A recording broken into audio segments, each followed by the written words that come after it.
as happens ordinarily, and I did indicate that yesterday, Parliament has its own rules and procedures and way of doing things. Therefore, what would ordinarily happen is to have an ad hoc select committee, because there are some issues that you not have a standing committee to deal with.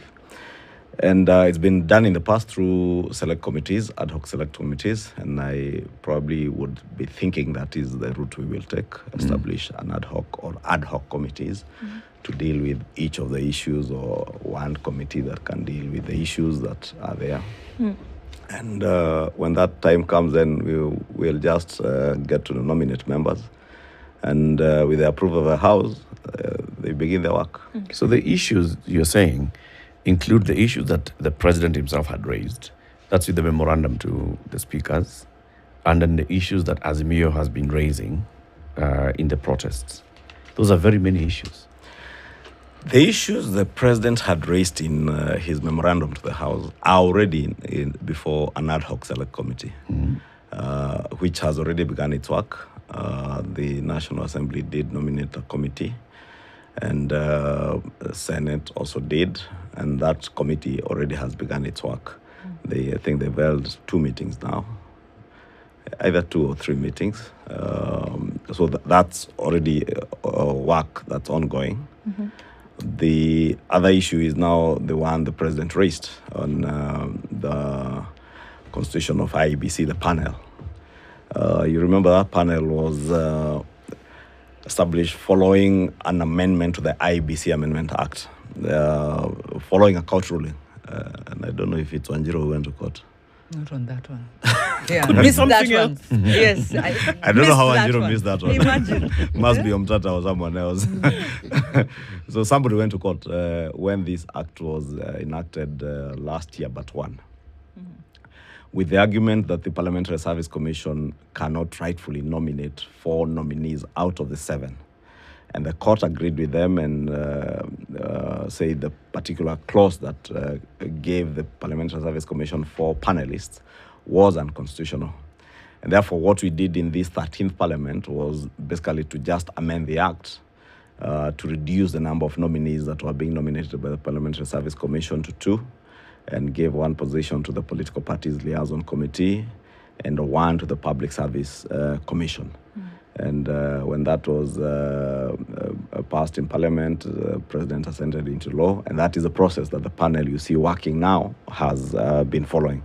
Therefore, if there is to be a review of that panel, or rather the reconstitution of that panel, then you may need to, you have actually to amend the law. So depending on what the minority side wants and what other Kenyans may express their views to Parliament that they may want. But remember, a large proportion of Kenyans had expressed their views when we asked for public participation.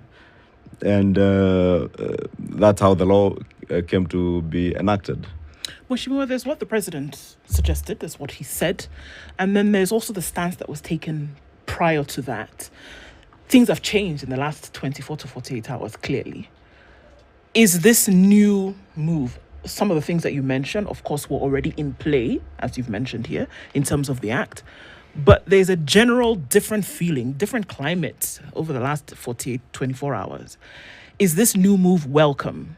You can speak as yourself, who's spoken over the last 1 week in different arena, as well as other players now in the House. Is it a welcome move?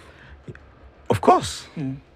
And I did indicate yesterday it's a very welcome move, especially considering that it's gotten people out of the streets.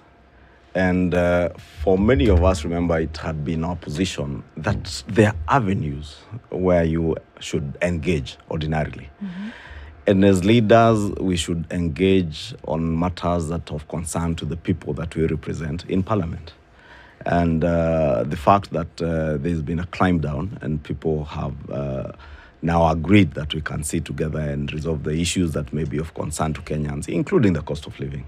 And I've even argued it on the floor of the House, that even for our colleagues on the other side, the place for them to deal with issues on the cost of living is not in the streets.